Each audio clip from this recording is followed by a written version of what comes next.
미국 국채시장에서 2년물과 10년물 금리가 역전돼 온통 난리가 났습니다. 29일 미 채권시장에서 한때 2년 만기 국채금리가 2.398%를 기록해 10년 만기 국채금리를 추월했는데요.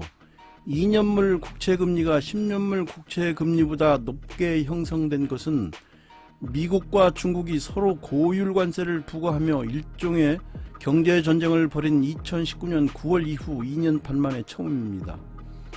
보통 장단기 금리가 역전되면 경기 침체가 온다고 하죠.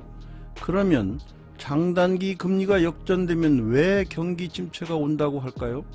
이번 시간에는 이걸 자세히 알아보겠습니다. 일반적으로 단기 국채 금리는 현재 돈 쓰는 비용을 상징하고, 장기 국채 금리는 그 나라의 장기 성장률을 반영한다고 하는데요. 단기 금리는 정책 금리에 민감하게 움직이는 반면, 장기 금리는 경제 성장률, 기대 인플레이션 등을 반영하기 때문에 그렇게 말합니다.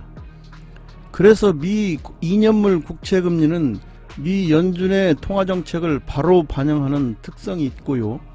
미 10년물 국채금리는 글로벌 시장금리를 대표합니다. 전 세계 채권시장에서 벤치마크 역할을 하죠. 따라서 이들은 전통적으로 장단기 금리차를 대표해왔습니다.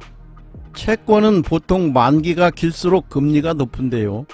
아무래도 돈을 오랫동안 빌려주면 그만큼 불확실성이 커서 돈을 못 받을 위험성이 크게 되잖아요.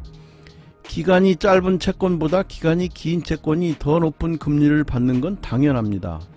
즉 만기가 길어질수록 채권 금리가 높아진다.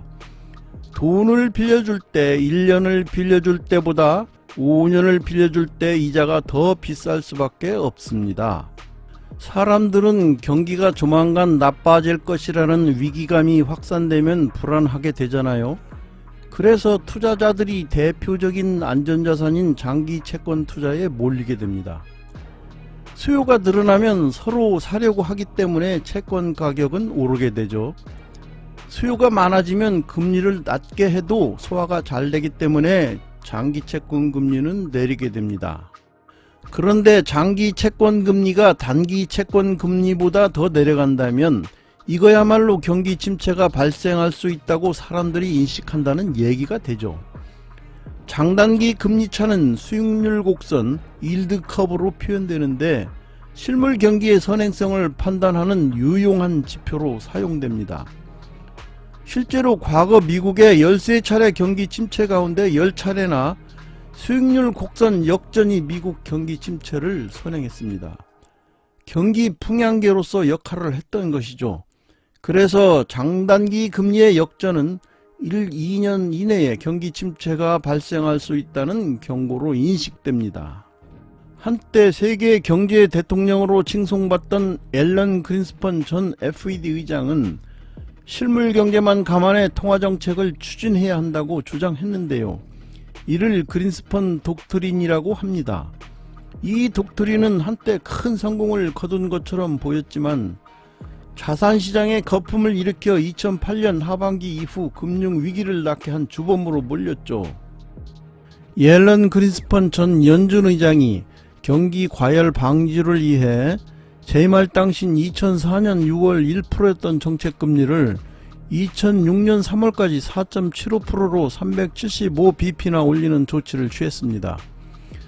하지만 10년 만기 미 국채 수익률은 연 4.62%에서 연 4.85%로 겨우 23bp 오르는데 그쳤습니다.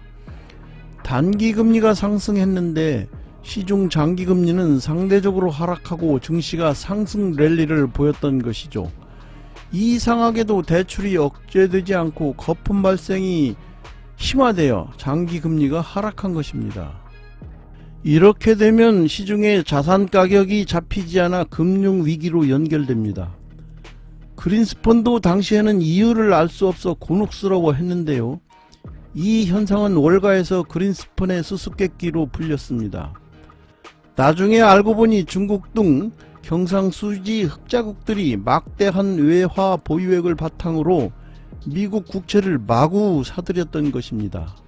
당시는 1997년에서 98년 외환 보유고가 적었던 아시아 국가들이 경제 위기를 겪은 이후이기 때문에 흑자가 나면 미 국채를 마구 사 모을 수밖에 없었습니다. 채권 소유가 늘어나니 채권값이 급등하면서 통화정책을 무력하게 만들었던 것이죠. 이 사실이 밝혀지면서 그린스펀의 수수께끼는 풀렸습니다. 반면에 벤 버냉키 전 FED 의장은 통화정책을 수립할 때 부동산 등 자산시장을 함께 고려해야 한다는 입장을 취했는데요. 이를 버냉키 독트린이라고 말합니다. 특히 최근처럼 실물 경기와 자산 가격이 따로 노는 여건에서는 통화정책은 반드시 자산시장을 고려해 추진해야 한다는 것이 그의 신념이죠. 벤 버냉키와 제닛 옐런은 돈이 많이 풀려 과잉 저축이 됐기 때문에 수익률 곡선이 왜곡됐다는 시각입니다. 따라서 금융위기 이후처럼 금융과 실물 간 연계성이 떨어진 상황에서 돈이 많이 풀렸을 때 수익률 곡선으로 경기를 판단하다가는 오히려 그린스펀 실수를 다시 겪을 수 있다고 반박합니다. 장단기 금리 역전 현상이 나타났다고 반드시 경기 침체가 다가온다고 할 수는 없다는 반박도 나오는데요.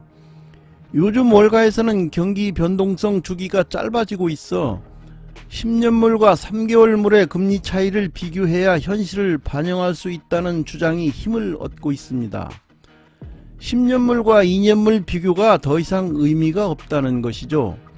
3월 29일 기준으로 10년물과 3개월물의 금리 차이는 1.75포인트 안팎인데요.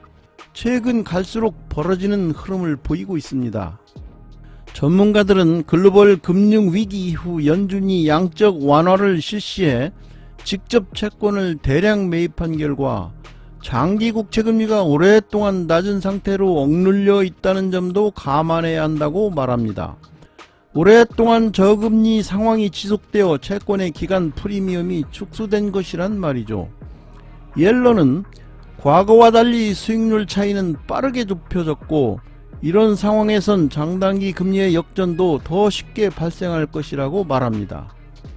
다시 말하면 경기가 조만간 나빠질 것이라는 위기감이 확산되면 불안하기 때문에 안전자산인 장기채권을 서로 사려고 하면서 장기채 금리가 내려간다는 점입니다.